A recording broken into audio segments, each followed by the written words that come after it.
Tapos lagay nyo na to, yung pinaka ano nya, lock. Yan. So eto mga connect ha, disclaimer lang po, hindi tayo talaga expert dito ha. So putulin na natin, tignan natin kung magtatagos yung laser. Pwede namang hindi. Kumuha lang kasi ako ng sample para sa video natin. Pwede natin putulin yan dito. Tignan natin kung tatagos yung laser mga connect.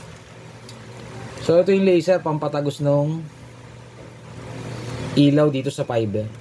Tignan natin kung maliwanag siya. Tanggalin nyo yung takip. May takip yan mga connect eh. Tapos flash nyo lang ilaw. Ayun o, kita nyo na mga connect. Maliwanag, so malakas yung ilaw nya. So sa susunod natin video, ituturo ko sa inyo kung paano naman gumamit ng Mediacon.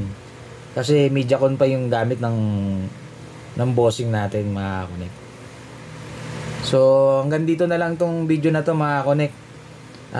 Please like, follow and share itong video na to. Maraming salamat po. Salamat po sa Diyos mga connect.